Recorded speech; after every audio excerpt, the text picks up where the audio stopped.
explore a bit more what Hecho por Nosotros has done in the past, what our impact and work has been. Next slide, please. So first of all, I would like to share a quote from our founder, Adriana Maria, which truly beautifully encapsulates our mission, and I would like to take a moment to read it to you. So a reimagined creative economy where technology advances and empowers the businesses and knowledge of artisans and micro, small, and medium enterprises, often marginalized in a global economy, validating their wisdom, sustainable techniques, processes, and natural materials, contributing towards an inclusive model based on sustainability, circularity, and co-creation. Next slide, please. So during the last 15 years, Hecho por Nosotros and animaná have collaborated to counter bad practices that characterize the fashion industry, such as environmental degradation, river and water pollution, air pollution, the destruction of biodiversity, forced labor, and other forms of exploitation. So Hecho por Nosotros, which is our NGO, has trained over 5,800 artisans and SMEs in Latin America, Asia, and Africa. And we have worked with over 50 institutions and conducted research, published reports, and done advocacy for circular models on an international level. animaná, which is kind of the proof of our concept and the certified B Corp that puts into practice Hecho por Nosotros' principles and best practices, has been around for a long time as well. And it is characterized by its use of circular natural fibers, the production of durable garments, the use of traceable and transparent technologies in our value chains, and the direct contact and interaction with the grassroots that truly sets us apart by also incorporating the vision of the bases and empowering them through means of sustainable, sharing our sustainable tools with them and empowering them through inclusive finance.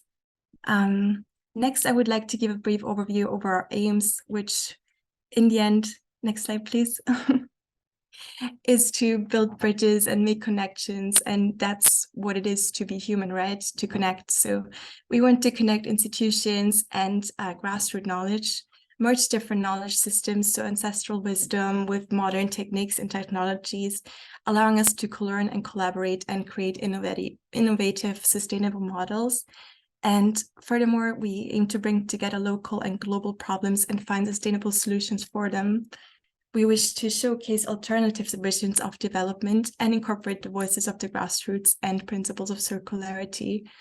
And finally, we want to share the knowledge between communities and different knowledge systems and drive policy action forward to, as a collective, to advocate for these distinct and different visions of development and visions of circularity and models of circularity that we have created together as a collective. And through that, we aim to empower communities to tell their stories and share their vision of sustainable development and their vision and their sustainable practices that characterize their community. Next slide, please. So we work to build bridges and we enhance collaborative ecosystems. And we believe that communities and collaboration are the key to creating change. And one of our core concepts here is stewardship. So we believe that as a community, we can look after nature and keep our biodiversity intact. And we can do so by sharing knowledge, skills, and tools, and everything that we have about sustainable solutions with each other beyond our communities on an international, on a local level, as it might be. Next slide, please. So now I would like to explain a bit about how we transform and bring about change in the creative economies. Next slide, please.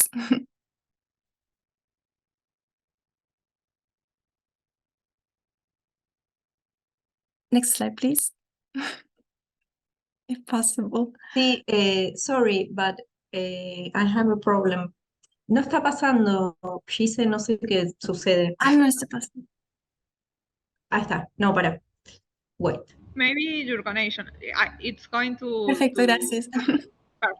Perfect right now. It's all right, Oh, this? I went too far. One Okay. back, please. Hacer las líneas, por favor. Sí, pero está como... So yeah, one of our key concepts here is co-learning. Tienes que ir dos para atrás. Sí, ¿sabes qué? No estoy pudiendo, no sé si es mi conexión o que, perdón, Chris, estoy haciendo lo posible. 1 second, because the That's technology today is against us. So, Sí, 1 totally. minute. 1 minute. Salvo que la vuelva a cargar. Esa puede ser otra. Sí, sí empezaste de nuevo, capaz. Dale. ¿Ves? Ahí está, ahí sí.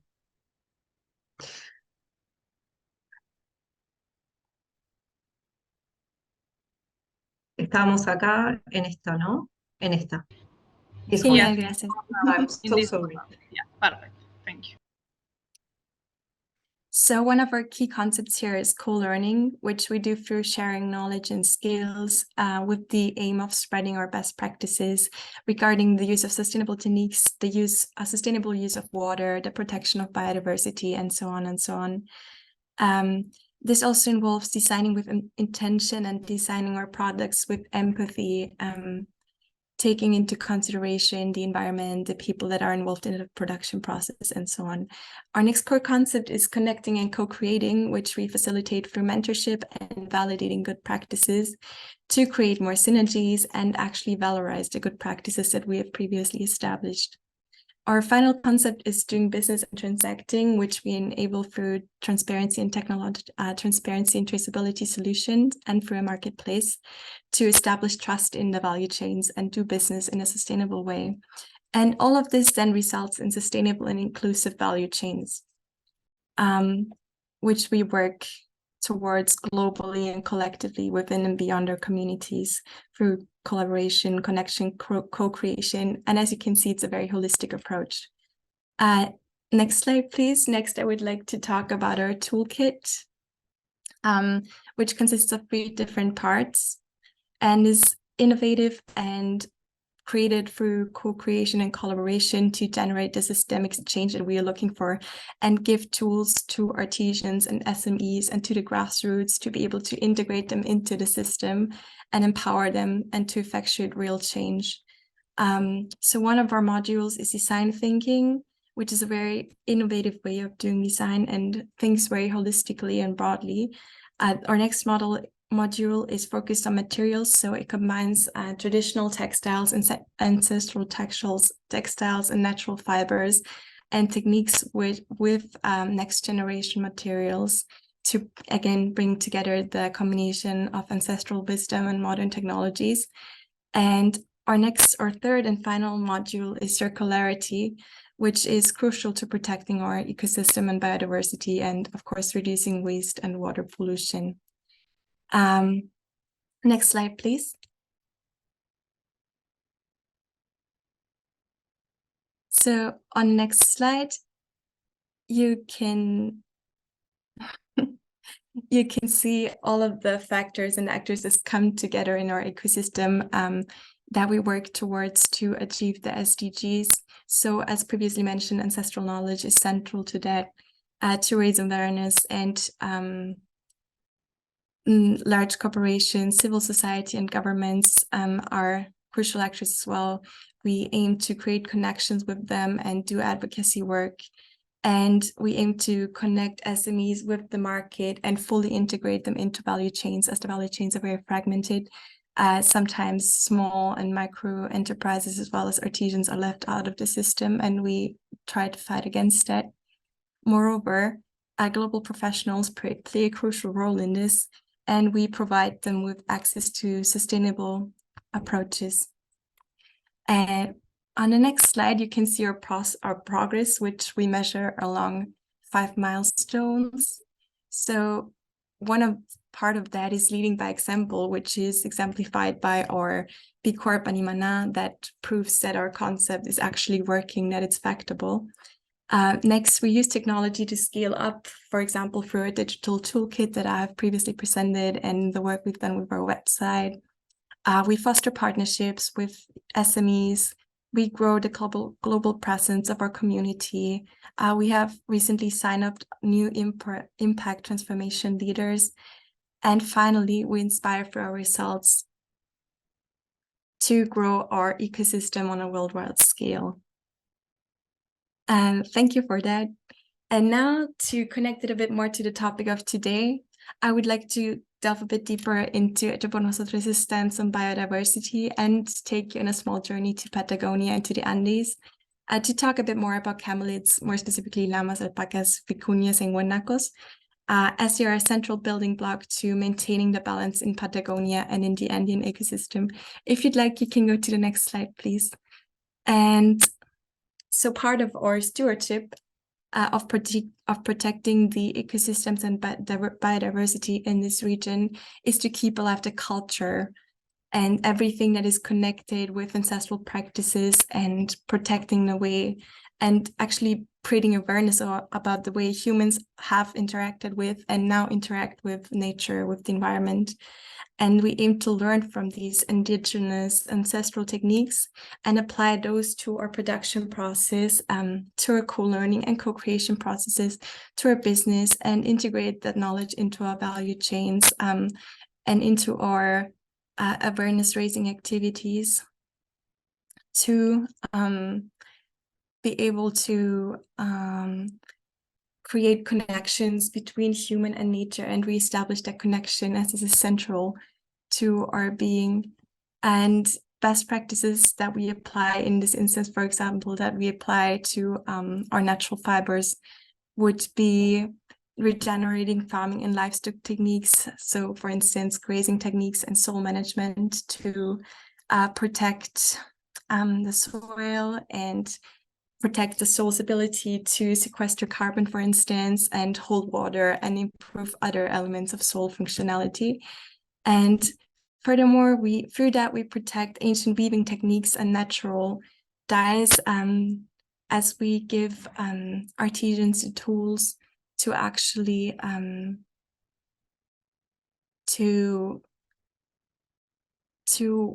we empower them through our digital means to be aware of these tools, to apply these tools, to work with these ancestral techniques so these techniques don't get lost.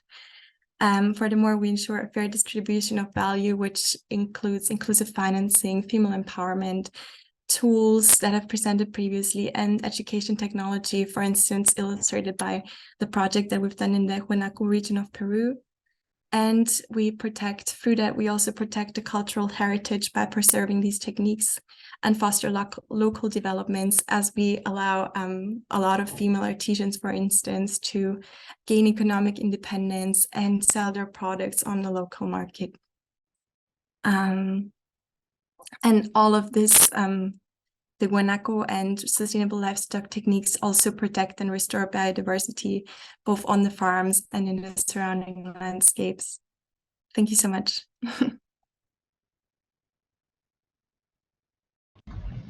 Thank you, Christina. I think that the next one, I don't know if will be Chris or EWUBE.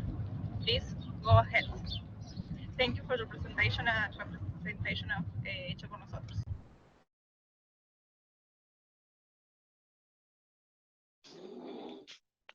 Okay. Hi, everyone. Hello. Can everyone hear me? Hello. Hello. Hello. Okay. Thank you. Oh, I know the technology is really against us today. Even I myself, I was suddenly using my laptop and suddenly the internet just cut off. So, but all is well. We've started the program, and I would like to give a short introduction. My name is Chris, and Chris is from Nigeria, and I'm the Ocean Literacy Coordinator for ECOP Africa and also the founder of the Green Promise Initiative organization.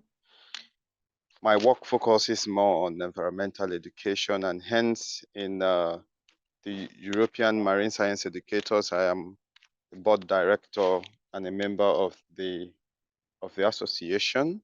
And I use this as an opportunity to be able to enlighten young people, enlighten community leaders, enlighten indigenous people on various ways that they should protect their environment and be able to see ways to connect with the life in their environment and see that these things are being conserved because they are the things, they are the basis of life, and they are the things that keeps the surrounding environment to get regenerated as fast as possible. It's true that we've not really done a lot in conserving our resources, and we use more than we put back in nature. So it's really lovely to have you on this, to have me on this great G20 Changemakers Summit. Thank you so much.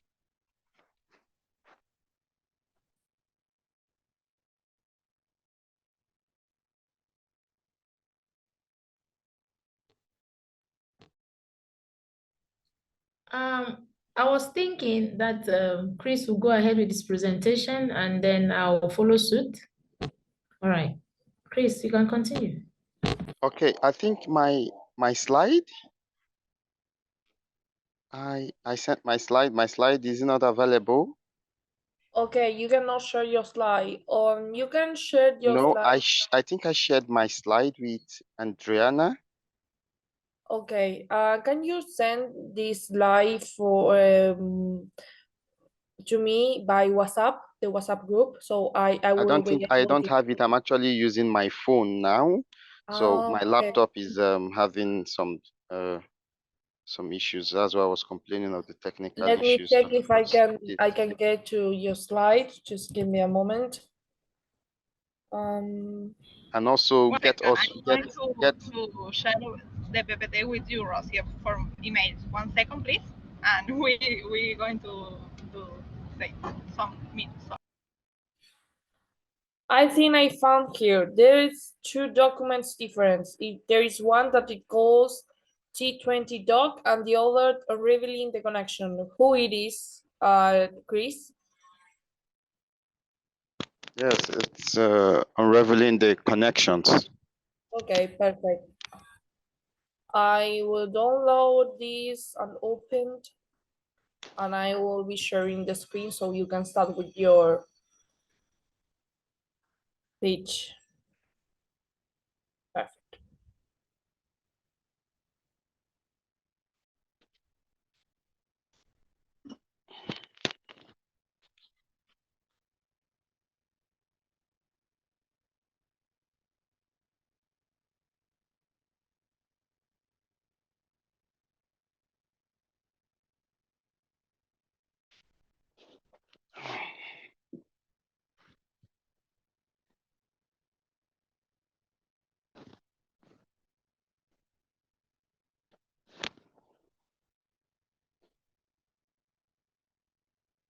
Can you see my screen right now? Of course, yes, I can see the screen. So I think you should put it on presentation mode. Yes, give me a moment, please.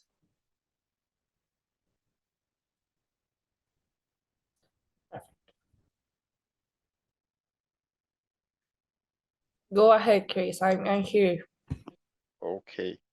So, thank you so much, and for this amazing moment. And let's dive into this. So, and I really want to thank Adriana for giving us this opportunity to be able to inspire this consciousness in trying to find out ways we can connect to biodiversity and the steps that are needed for it. So as quick as possible, let's look at, just permit me, let me get my document. Yep. So when we look at biodiversity and we look at the connections to this intricate web of life that sustains our planet. And we try to see that this topic is a paramount importance, and the basic elements that is being unraveling is biodiversity, water, and conservation of life. And so let's look at this, and let's explore these three elements deeply. First, the significance, a delicate balance. Biodiversity is what we call the variety of life. It encompasses the rich tapestry of species, organisms, and genetic diversity found across the planet. Water and the lifeblood, water, which is the lifeblood of the earth, that nourishes every corner of the earth, from the trees to microscopic organisms, and the conservation of life turns into this as safeguarding this intricate balance and ensuring that the survival of countless species, including the human race. Now, when we look at this interconnected threats, the significance lies in the intricate dance between biodiversity of water. And we found out that ecosystems teeming with various species provide essential services. And some of these services are the services that regulate water quality, quantity, and distributions. And some of the biodiverse habitat as like the wetlands, they act as nature filtration systems. When we look at the water pollution that comes from the fashion industries, the oil industries, and other industries that comes up. So these biofilters act as nature's filters and mitigates the impacts of pollutants, and in turn gives us healthy water ecosystem, supporting the thriving biodiversity, forming the delicate feedback to the loop of life. Now, conservation of life, a shared responsibility. When we look at the connection between biodiversity and water, it's our responsibility as humans to become stewards of the planet. And it's our activities that in turn alter the landscapes, alter the water systems, alter the climate. And this disrupts biodiversity. So you look at the vital role of it. The biodiversity plays one of the very fundamental roles. It's really not appreciated, and we do not really appreciate the role it plays in giving us in quality of our water resources. As it's a nature purification system, we humans mostly rely on clean, pure water for our consumption. Whenever we don't find, we try to get into the groundwater, and it also counts a lot for countless species. So one of the vital importance is the natural. You can take it to the second slide. Hello? Hello? Yes, Hello? it's one. It's not on presentation mode. Take it to the second slide. I mean the second slide. Okay, it's one. If you can put it in presentation mode, it will be quite easier for this. But I put it in presentation mode. It is in presentation mode. You are not seeing my... Dice ahí en la copita del que está al lado del 78%, toca ahí.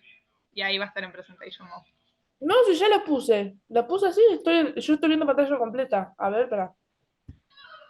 Me parece que es algo de Zoom. Sorry, I think that maybe Zoom it's some weird today, because in the last presentation that shared Lilia happened the same thing. She can not scroll in the presentation. Okay, just go to page. Just go to click on go to two. Go to the second page. just click on 2. Click on number 2. Click on number 2, the second slide.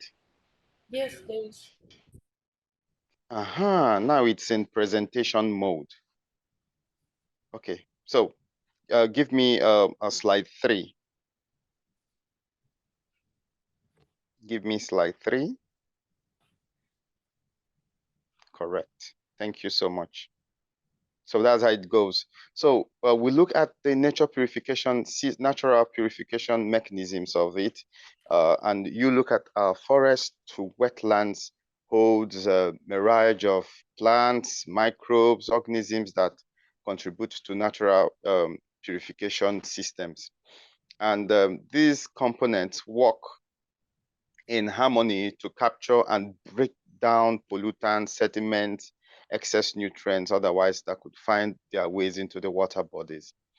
And of course, it's the biodiversities of these areas that perform these functions and gives us these purification mechanisms before the water gets to before the water gets to the water body, especially during times of rainfall and all that. So as the water passes through this ecosystem, it undergoes a purification that helps maintain it. We look at nutrient cycling and absorption, and you'll find out that different species has a role of it. As plants takes in nutrients from water and soil, they prevent nutrient runoffs from the water, and thus, this nutrient regulation prevents the harmful growth of algae. We've had cases of algae bloom due to releases of certain substances into it, and this causes the depletion of oxygen and causes algae blooms, which is eutrophication that leads to dead zones. So microbial activities, particularly forms from healthy soils and aquatic environment, this contributes into water quality maintenance, and microbes break these things down. Same with erosion controls. We've seen the biodiverse plant ecosystems around our beaches, around the mangrove areas, protect against erosions and stabilize soils and all that. And 5, it also regulates climate. It also regulates our climate. So quickly go to the third slide. The fourth slide. Sorry, the fourth slide. So when we look at biodiversity. Now, but after this person, I'll be talking. So I think.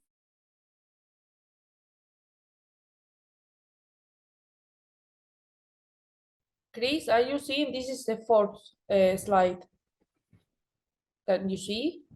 Are you there? Yes, it's the fourth slide.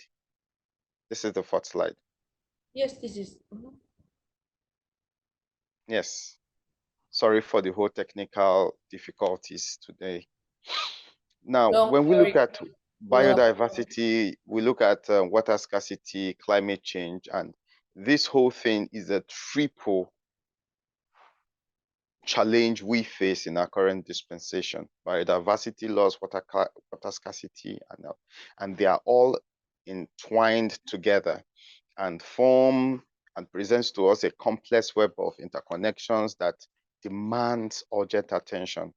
So the issues reinforces each other, and they kind of form challenges that requires comprehensive strategies for us to have mitigations and adaptation.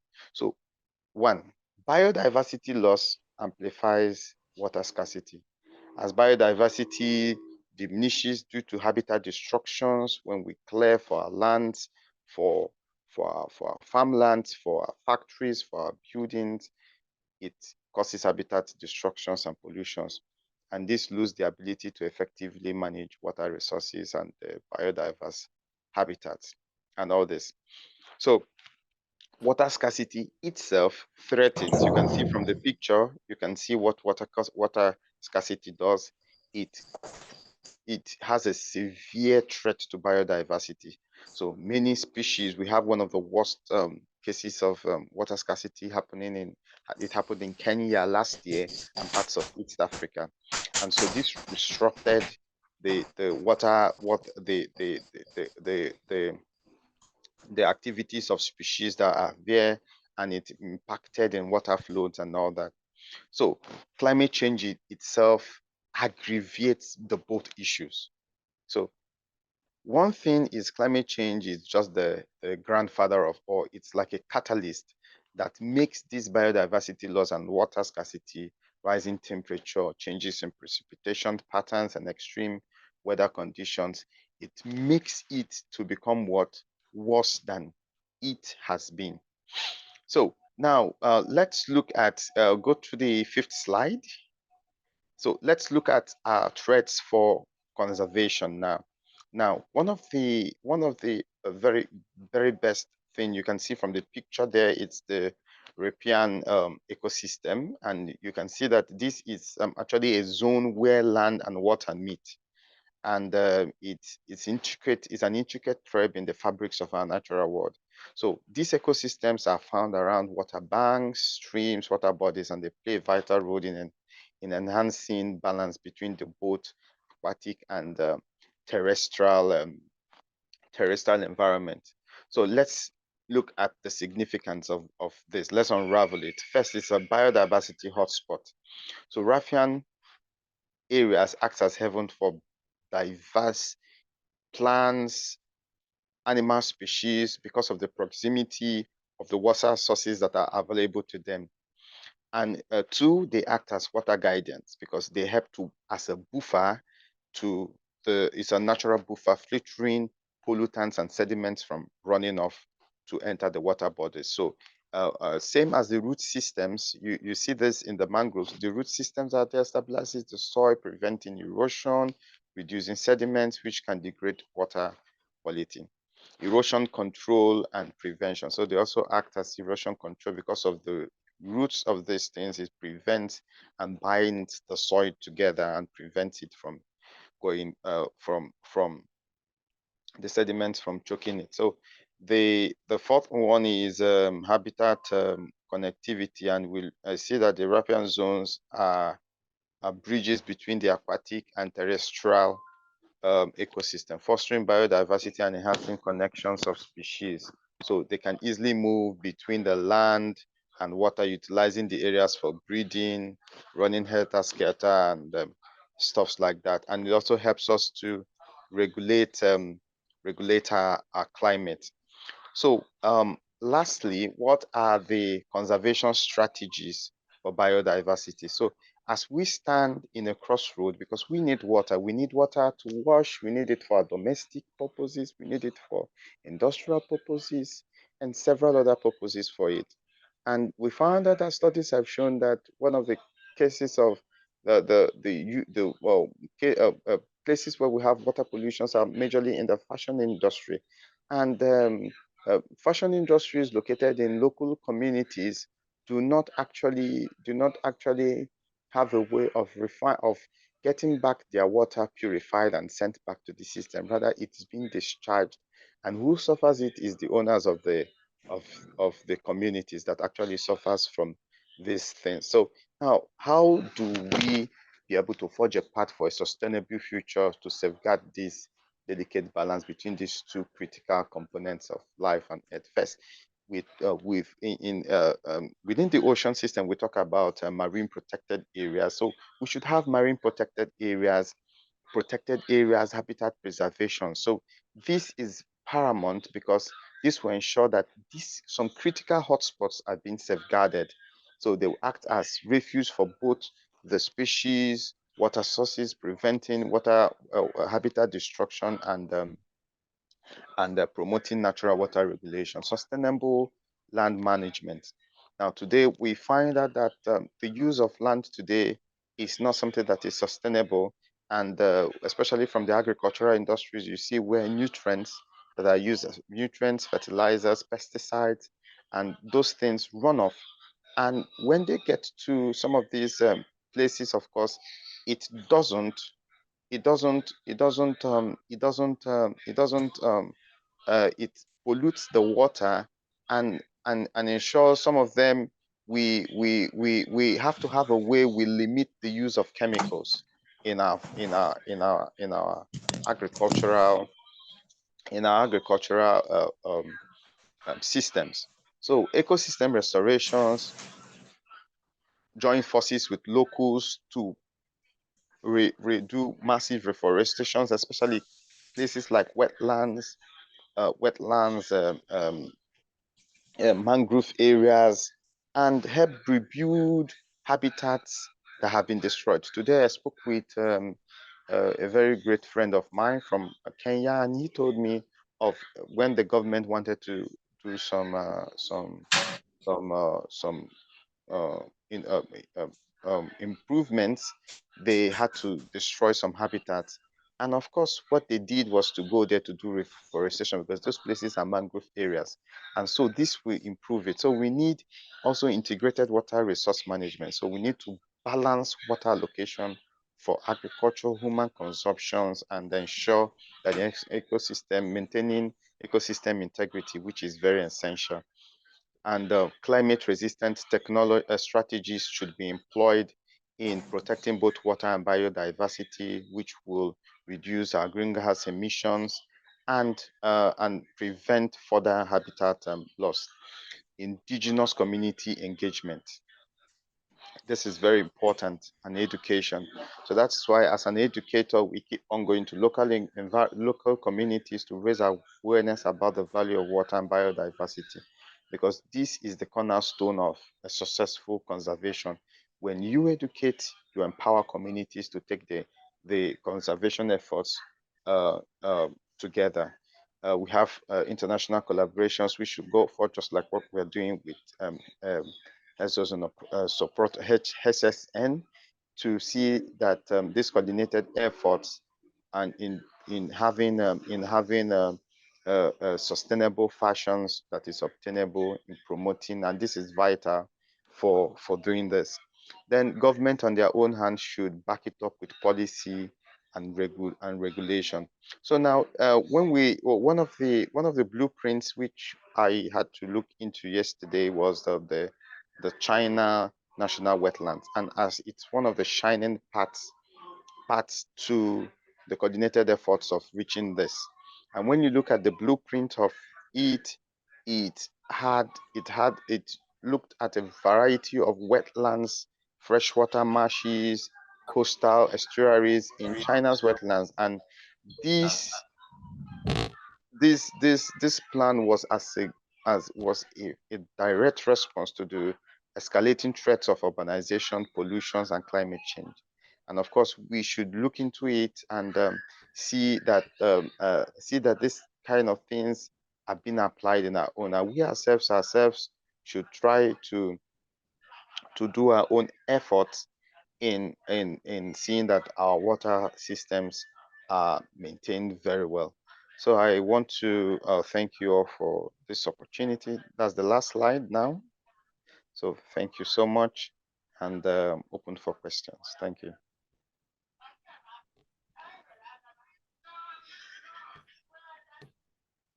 Thank you very Thank much you, for Chris. your presentation. Now, I think that EWUBE, are you ready? Yes, I am. Okay, if you Perfect. share your We're screen, we going are with you. Thank you. to hear you. So Chris, let me try to share my screen. yes. Please try to share your entire screen because if you share only the presentation, for example, maybe it doesn't allow us to see the presentation mode. I don't know why it's working like that. Can you see my screen? Okay, Yes, we see. now Yes. put presentation Yes, mode perfect. and to see if we can see entirely. Yeah, can you go to slideshow? Go to slideshow. The problem is that Zoom sometimes doesn't show the presentation mode of PPT. So that was what's happening to me. I have my old screen with the presentation, but you cannot see that. I don't know why. Kelly, now you Okay, try again. When you have the different choices to share the screen, you must choose all my screen, share all my screen, not All right. presentation directly.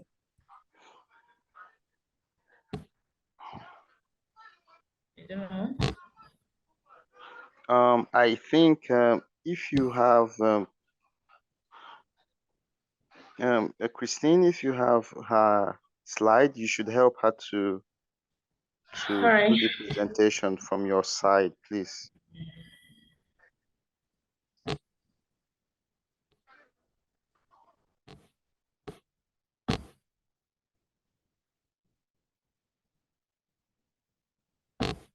Cristina, ¿vos de casualidad tenés la presentación de EWUBE de Kelly? Perdón? Yeah, it's named G20. What? G20. I think No, you Christina, mentioned. they can present. Can you see? I cannot present, sorry. It doesn't work. I don't know why. Well, we try again, if you want. If not, maybe we can share. Let me try again. Chris, I have to open the document first on my laptop, right? Yes, but when you have the choices for share the screen, you must choose all the screen, not only the PPT or the Zoom of Google, for example, all the screen. Okay, let me see. And then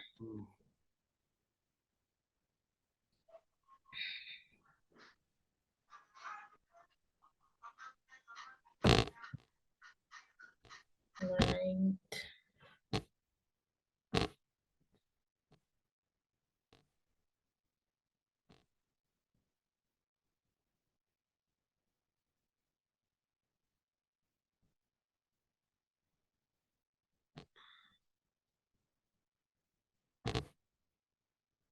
I don't know.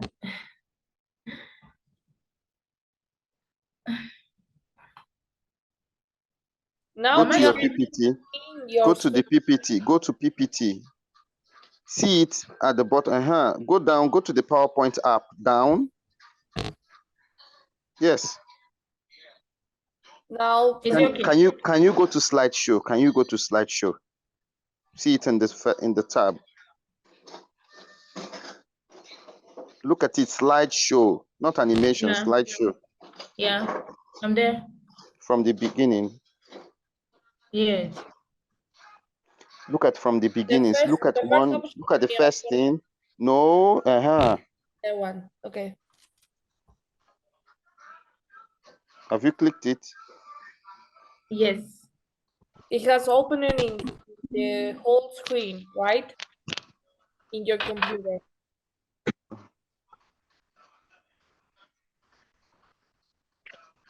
Is it Wait. something? Yes. Is it Continue. okay now? Yes, Yes, perfect it's right now. opening.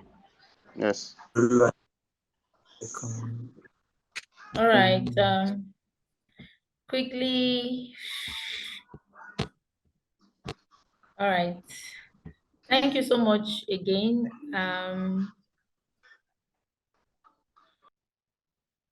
Okay.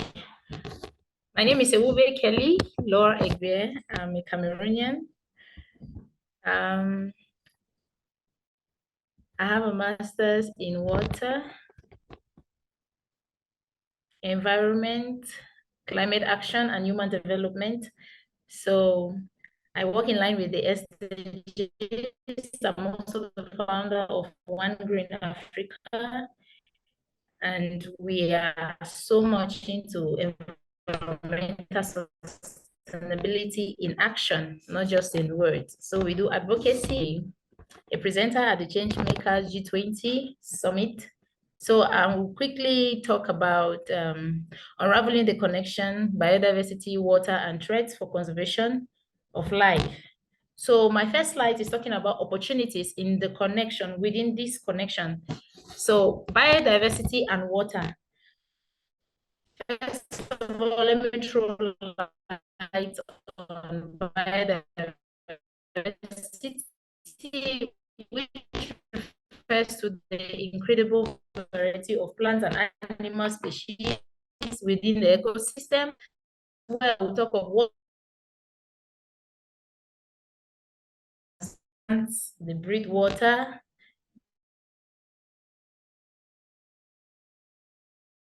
the birds, everything, it's a cross section. So we want to talk about the opportunities in this connection. So firstly, I would say conservation of aquatic water, we can guarantee conservation, such as rivers, lakes, oceans. They are the home of all arrays of species. So when we talk of biodiversity, we look at plants, we talk of animal species. Water is an essential factor that conserves all of them. So by preserving and protecting these habitats, we can ensure the survival of countless plants and animals, thus maintaining the biodiversity. We also will talk secondly about sustainable agriculture. It is an opportunity when we are connecting biodiversity and water. Water is essential for crop growth, of course. It is not only beneficial to the growth of the plants, it's also beneficial to sustain it, as well as maintain the soil in which the crop is being planted. So it benefits it in quality and quantity within the quantity of water available, but also helps safeguard biodiversity within the surrounding ecosystem already mentioned. So we'll look at the connection between biodiversity and water, which offers opportunities for scientific research and innovation. So when we connect these two, there is great opportunity within science and innovation. The knowledge gotten from this connection can then be used to develop more solutions for managing water resources and promoting and protecting biodiversity. Okay, promoting education and awareness. We talk about the importance of biodiversity and water, which can create opportunities for individuals to make positive impact. So if water is available, like I'm seated here, I have a glass of water, it powers me, and I might just sit on my machine for longer hours because I have water available. There are people within the world, we know people, but if we bring together this connection, we'll be able to sustain in a very good way that will not have a lacking for the present as well as the future. So by spreading knowledge and encouraging sustainable practices, we can inspire people to make actions, whether it's through volunteering, supporting conservation initiatives, and environmental consciousness, which are choices that will influence our daily lives. So as you can see, the connection between biodiversity and water opens up the world to very many possibilities. It is a reminder of the intricate and delicate balance that exists in our natural ecosystem. So we come now to talk about how youth and women can get inspired to make profits while protecting the environment, biodiversity, and water. So women and youths, we can say from all directions, are at the center of development. Why do we conclude on this, or why can we say this with all certainty? Is because they are directly affected by most of the dangers that we face in the ecosystem. Do we want to talk about water? Women are the people who take care of water from home. Greater percentage of farmers we have in Africa is made up of the women population. We talk of the youths. The youths are coming up with so many beautiful innovations and city in order to make things happen. So how do we inspire? How do youth and women get inspired to make profit while protecting? Through education and awareness, encouraging youth and women to learn about the environmental issues and importance of sustainability will be a great first step. For example, organizing workshops, seminars. I remember One Green Africa has held a couple of environmental sustainability workshops where we train women, most especially internally displaced women who have emerged as a result of the Anglophone crisis in Cameroon. We train them how to upcycle waste, plastic, using purely African technologies, our hands, candles, and matches. We don't, because we consider the fact that we might not have access to electricity, a lot of communities, because we are targeting a bulk of people who are already suffering from the crisis. So they already have challenges. And if you want to make an innovation that will suit them, you have to be as simple as possible. So also we support sustainable entrepreneurship, promoting and supporting businesses that prioritize eco-friendly practices. Already we are advocating for green cities as well in Cameroonian context. Green Africa is advocating for green cities, using everything that people considered as waste to make it green. If you go to some spaces, we have garages where people have abandoned scrap cars, scrap vehicles. So we look at the possibility of making these spaces green in order to encourage biodiversity and reduce the level of carbon emission within city centers caused by urbanization and other things. So we encourage youth and women to start their own sustainable businesses around these areas. So by the time you start growing vegetables in this tree, in these truncated cars, and in other spaces within the city center, you can create a business from it. Why not? Because the tendency is most people who have relocated as a result of the crisis, they come to the urban area where they don't have lands, they don't own lands, but they can get into this initiative and create entrepreneurial businesses from it. Next, we will talk about innovation and technology. We embrace so much the power of innovation and technology in finding solutions to the problems that are facing the environment, the water as well, which is reason I talked about our upcycling technology. We are also doing plastic bottle greenhouse farming, whereby we pick plastics and then we shape them in such a way that we can build green farmhouses using tires, outdated tires that can no longer be used in cars. We plant vegetable as well, and then we make the economy booming. So we also talk of mentorship and networking. We cannot do all this if we don't know ourselves. We must find ourselves. We are women and we already have challenges that only us understand. So as a woman, I speak to a woman and I believe that a woman seeing me is enough inspiration.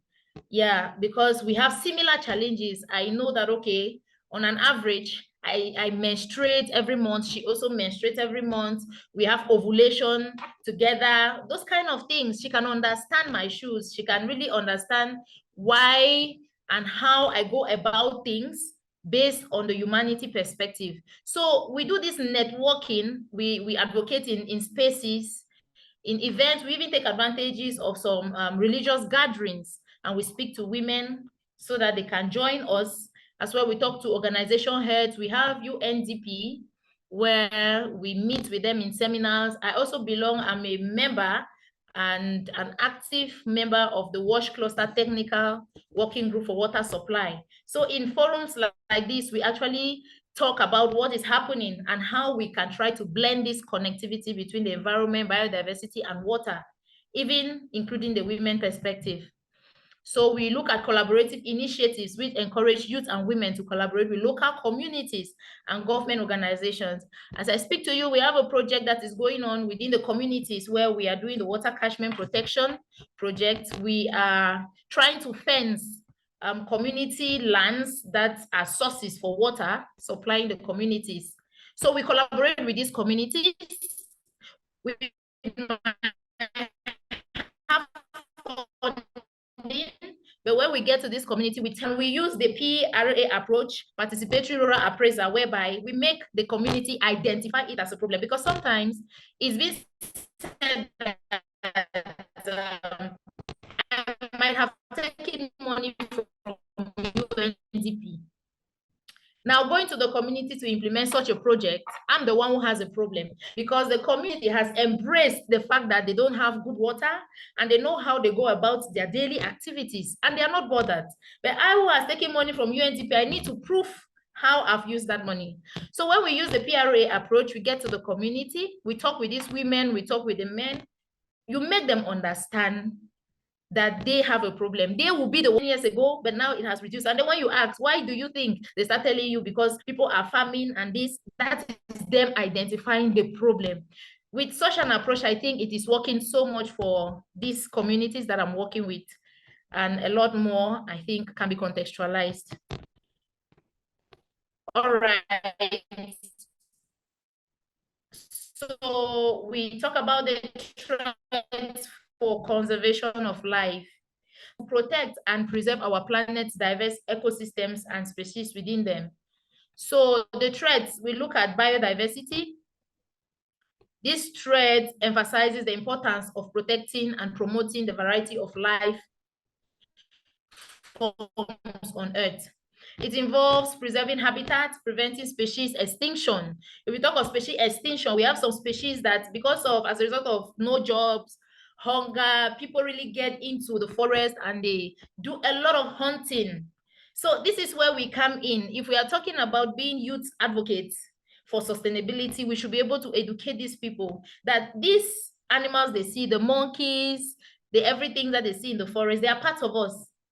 And there is something that they give us that we cannot have on our own. So how do you even do this to a hungry person? You should show the person that instead of doing this hunting, you can actually get into rearing of chicken, you can actually get into rearing of pigs, and then you empower them so that while they are preserving biodiversity, will reduce the threat on the ecosystem.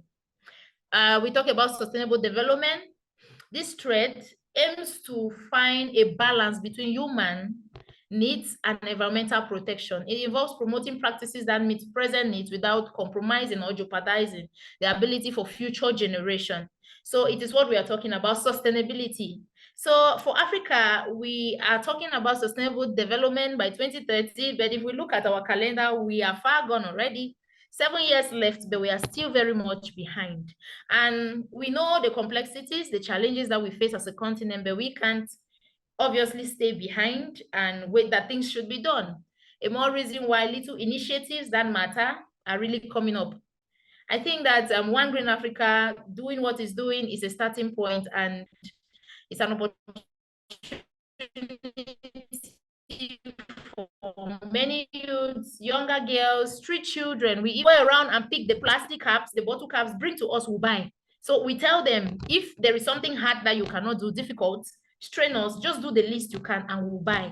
And that alone will help you. So we talk about climate action. This thread recognizes the urgent need to mitigate climate change and adapt to its impact. So being part of the WASH cluster for Southwest region Cameroon, we actually have responses to the climate crisis that Southwest region is facing, exhibited in floods and droughts, and sometimes even landslides. So these emergencies, when we are always deliberating, I ask, we are going for a response, but what are our efforts to make sure that it doesn't reoccur? Because we respond today, we'll give people buckets, we'll give them medication to help them cure some of the water-related diseases that they have got as a result of the flood. But what if in the next 2 years it comes again? This is where our action comes in. We need to start doing those things that we're not doing that will help us to reduce those exposures. Yeah. So we try to get into government, we talk with councils, we try to educate them so that they can join us in this fight, because I believe it's a chain of activities and efforts we can't achieve obviously in a day. So we look at conservation education.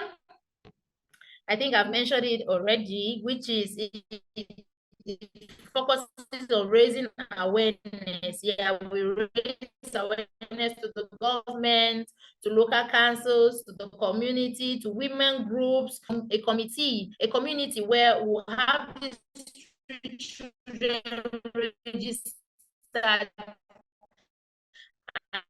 and then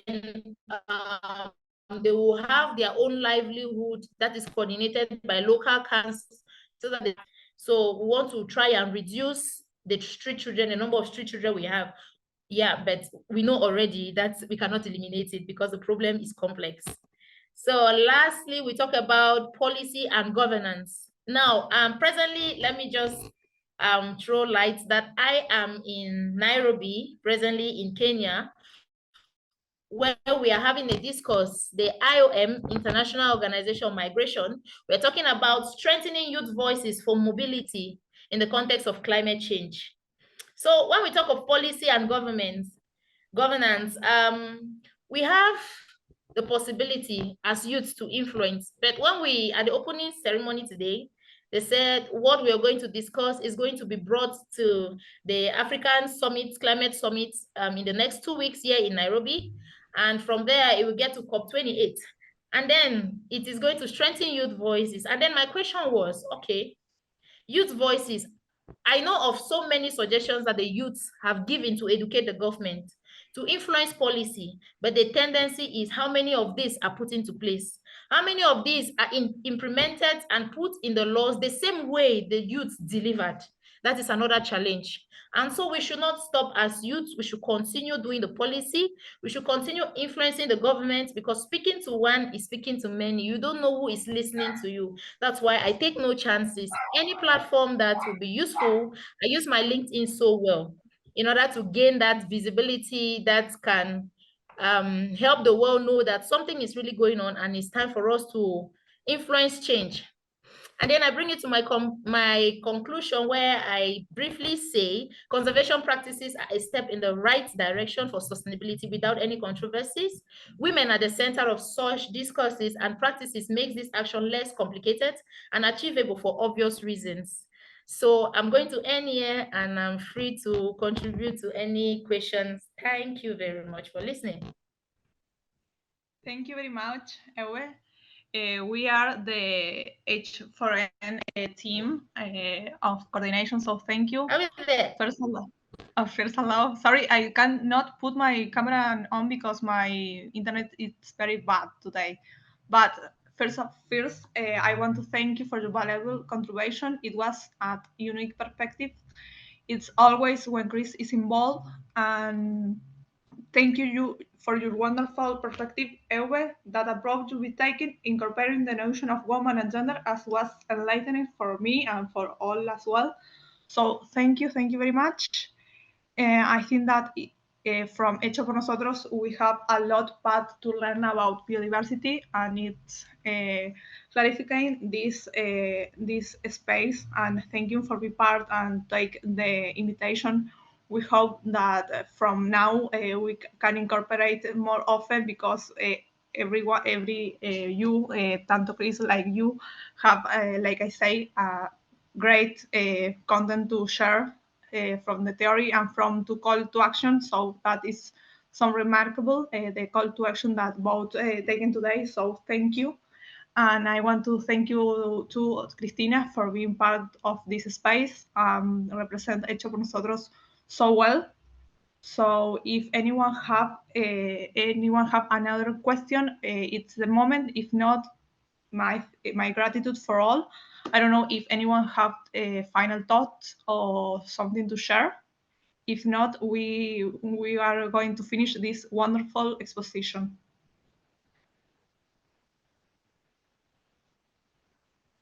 I just wanted to say thank you as well to both of you for these truly inspiring and insightful talks. Yeah, like Lucy already said, I hope we can incorporate a lot of that in the future. And yeah, I learned a lot today. Thank you so much.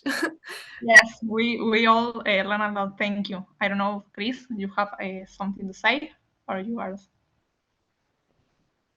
Yeah, well, I sincerely want to thank Adriana, Lilia, Christina, and the entire HXN team for this, and also my colleague EWUBE. So it's really a great one. I know that the technical difficulties was really terrible from your own side, from my own side. These are the things we get during online events like this, and I suggest that I know that the next event, although since we started, I started attending events from HXN, we've not experienced, I've not really experienced one before with Adriana. So yes. I know that subsequent ones will be very much better for us, because these things are yes, very much important. Sorry, yes, it was we because we don't manage the platform, so this technical issues was not ours, and we improve. So sorry for that, and thank you for your patience as well. We hope in the future be better in this way, in this sense. So thank you, EWUBE, I really love your presentation. I think that was unique. I always love when the woman and gender that it's bring to the table. I think that Thank is very you. important. So thank you. Thank you. Thank you so And much. the perfect of Africa as well is always welcome to the South in Hecho por Nosotros. So thank you. Thank you again. And I hope that we keep in touch. So thank you for being here and for your valuable time.